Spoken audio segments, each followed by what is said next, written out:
میں سوچتا تھا یہ صحابہ دڑا دڑ اس طرح کیوں خرچ کرتے ہیں؟ سیدنا عمر نے رضی اللہ تعالیٰ عنہ نے اپنی امارت کے دوران، یہ بھی حیات الصحابہ میں ہے، یہ آپ نے 1000 درہم کی ایک تھیلی لے کر غلام کو دی کہ جاؤ ابو عبیدہ کے پاس، امین الامت۔ ہمیں تو سارے ہی صحابہ پیارے ہیں، پتہ نہیں کیوں میں جب ان کا نام لیتا ہوں میرے دل میں ان کے لیے بڑی محبت ہے، ابو عبیدہ بن جراح کے لیے۔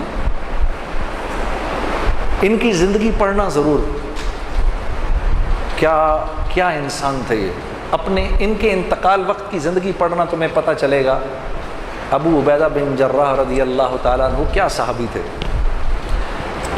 جا کے دو ان کو، اور تم کونے میں بیٹھ جانا، ذرا دیکھنا ابو عبیدہ کیا کرتے ہیں اس کے ساتھ۔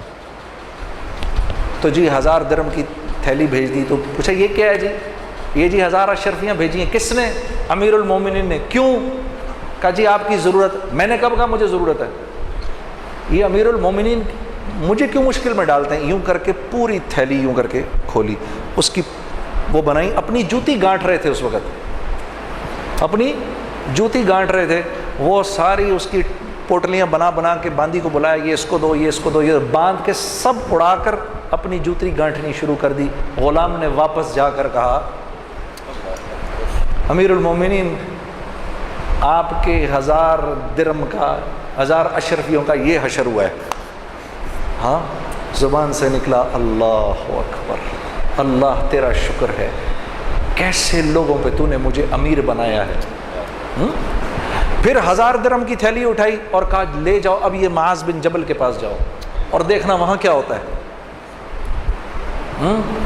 یہ حضرات گرامی علماء کرام، ان کا جھنڈا کل ہوگا معاذ بن جبل رضی اللہ تعالیٰ عنہ کے ہاتھ میں، اور یہ حضرات ان کے پیچھے ہوں گے انشاءاللہ۔ ہاں، تو جناب ان کو دی، انہوں نے بھی ایسے کھول دی پوری تھیلی۔ کیوں بھیجا بھائی، کیوں بھیجا؟ ہم نے کب کہا امیر المومنین کیوں مشکل میں ڈالتے ہیں؟ سب بانٹ دی۔ تو ان کی بیٹی اور ان کی بیوی آ گئی کہ بھئی ہمیں بھی ضرورت ہے۔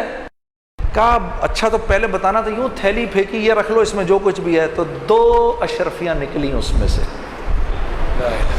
غلام واپس گیا، کیا ہوا؟ کہا جی یہ ہوا۔ کہا اللہ تیرا شکر ہے، تو نے ایسوں پہ مجھے امیر بنایا۔ پھر فرمانے لگے معاذ بن جبل، ابو عبیدہ بن جراح اور حذیفہ بن یمان، یہ تینوں ایک دوسرے کے بھائی ہیں، کہ ان کو واقعی دل نہیں کرتا تھا۔ یہ جانتے تھے یہ مال اور طاقت اور حکومت کے بغیر پلنا جانتے تھے، اس لیے ان چیزوں سے ان کو کراہیت ہوتی تھی جو ہمیں پسند ہیں۔ ہاں، ہمیں وہن ہو گیا ہے۔ ہمیں کیا ہو گیا ہے؟ وہن۔ تو صحابہ نے پوچھا یا رسول اللہ وہن کیا ہوتا ہے؟ کہا دنیا کی محبت اور آخرت کی کراہیت، موت کی کراہیت ہے ہمیں، ہم مرنا نہیں چاہتے، اللہ سے ملنے کا، اللہ سے ملاقات کا شوق نہیں ہمارے دل میں میرے دوست۔